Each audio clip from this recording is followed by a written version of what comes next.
आप किसे ढूंढ रहे हैं? तुम जरूर शू होंगडाओ हो ना? हाँ, मैं ही हूँ। मैं शी जियाओ का पापा। हाँ अंकल जी, हेलो। अरे बैठो बैठो बैठो, उठो मत बैठो बैठो आराम से। हाँ बाय बाय।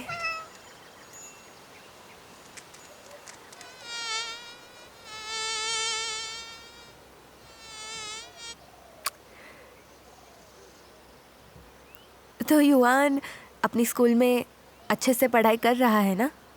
हाँ, बहुत ही अच्छे से। अच्छा, सुनकर अच्छा लगा। ये आर्ट अभी काफी अच्छा लग रहा है। हाँ, आंटी कोई बहुत ख्याल रखती है। हैं? यहाँ कैसा लग रहा है? अच्छा है।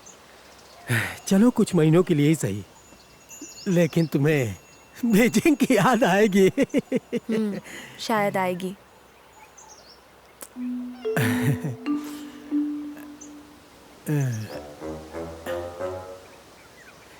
आप मुझसे कुछ पूछना चाहते हैं?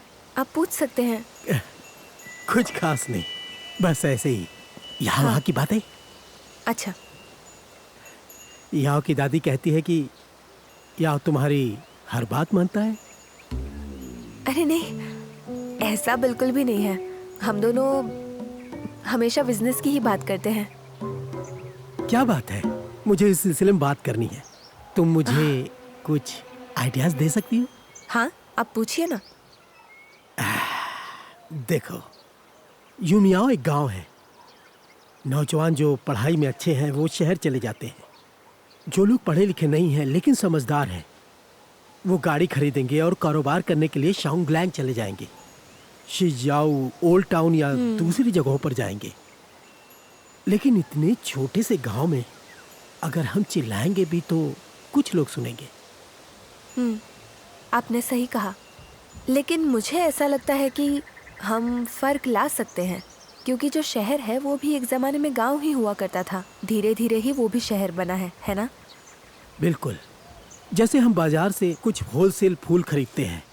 पहले कुछ लोग ये धंधा करते थे, कुछ मुनाफा हो जाता था।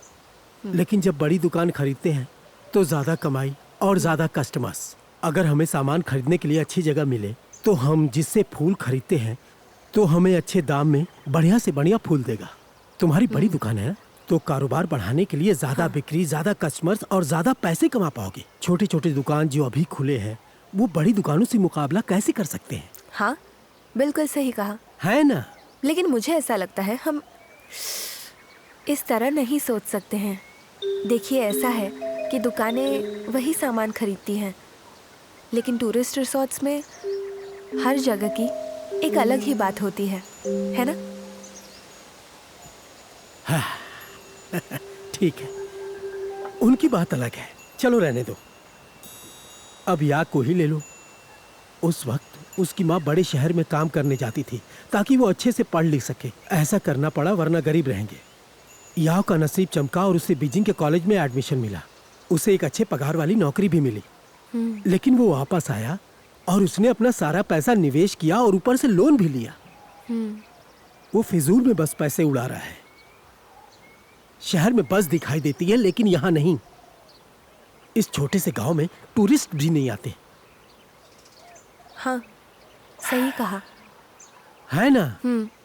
देखिए, पेरेंट्स अपने बच्चों के लिए हमेशा कुछ बड़ा सोचते हैं। मेरे पेरेंट्स भी ऐसे ही हैं। है ना? है ना? इसीलिए यहाँ की दादी तुम्हें पसंद करती है। तुम कमाल हो, तुम स्मार्ट हो, तुम अच्छी बातें करती हो।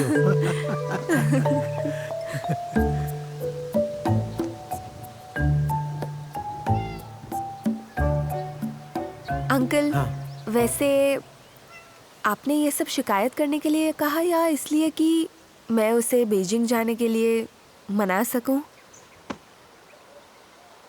बिल्कुल सही। देखो, जब से यहाँ वापस आया है उसने कुछ भी नहीं कमाया है।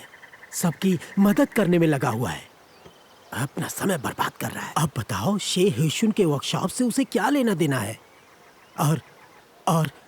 और ये होमस्टे से क्या फायदा होगा? हुआंग इसे संभाल रही है ना, अब किसी और की क्या जरूरत है? कुछ भी होता है लोग याओ के पास आते हैं।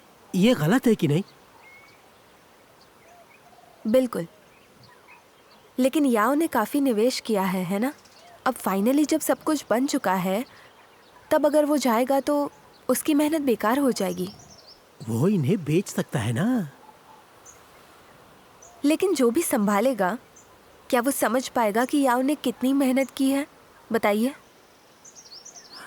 ये भी सच है। अच्छा, ये ऐसा है जैसे एक मक्खी मकड़ी की जाल में फंस गई है और वहां से उसका निकलना मुश्किल हो गया है। उसने ऐसा क्यों किया, आप बोलो?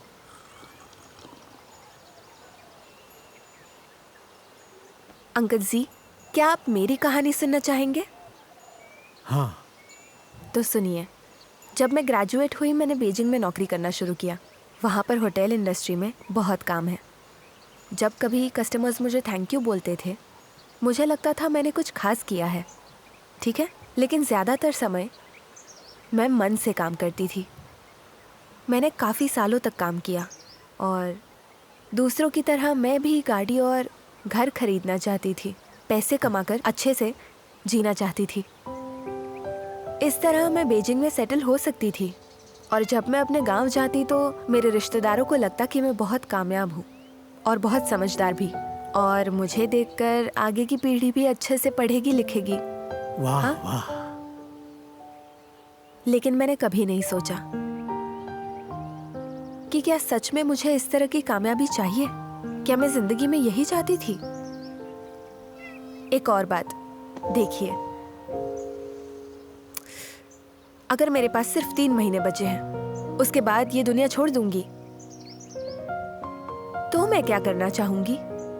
मेरा सपना क्या है, मुझे क्या करना है, इसके बारे में सोचा ही नहीं था मैंने। ये बात मेरे दिमाग में आई ही नहीं थी। लेकिन याओ और शिनशिन अलग हैं।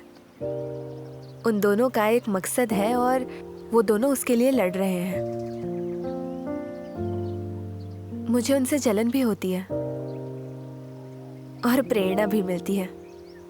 वो सिर्फ अपने बारे में नहीं सोच रहे हैं और ना उस चीज के बारे में जो अभी करनी है। उन्हें बहुत आगे जाना है और लोगों को साथ लेकर जाना है। लोगों को साथ लेकर? लेकिन कहाँ? क्या बीजिंग जाएंगे? क्या बीजिंग के आगे भी कोई जगह है क्या? हाँ है। सोचिए भविष्य में युनमियाओ गांव कैसा होगा। तब तक यहाँ के लोगों को पैसे कमाने के लिए बाहर नहीं जाना पड़ेगा। वो यहीं रहकर कमाएंगे और जो गए हैं वो भी वापस आ जाएंगे। जो गए हैं वापस कैसे आएंगे? जरूर आएंगे। अगर गांव ने तरक्की कर ली है, वो यहाँ आकर अपना घर बना सकते हैं, है ना? फिर नौजवान अपना हुनर इस्तेमाल कर सकते हैं। सारे बच्चे और बुजुर्ग खुश रहेंगे।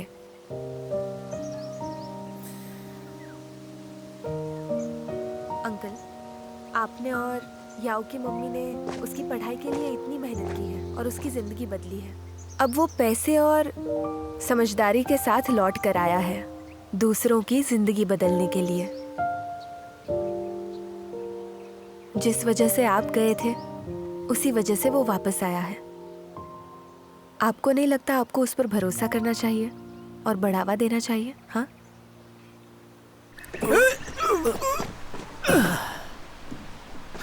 हम सब इतना खा भी पाएंगे या नहीं? युआन और उसकी माँ को ये सब खाना पसंद है। ये सब उन्हीं के लिए है। तुम्हारे पास एक बड़ी फ्रिज है ना, आराम से खाना। हो गया। गाड़ी आराम से चलाइएगा, लंबा सफ़र है। सर्विस स्टेशन पर एक ब्रेक ले लीजिएगा। पता है माँ, या कि सुनो, काम हो तो फोन करना। ठीक है।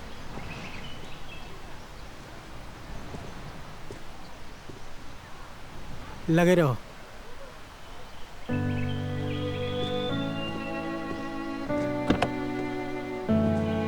माँ, चलता हूँ मैं।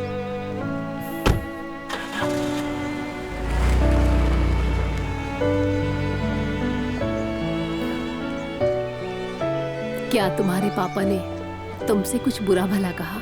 नहीं दादी, आपने सुना नहीं? उन्होंने कहा लगे रहो। ये बहुत कम सुनने को मिलता है।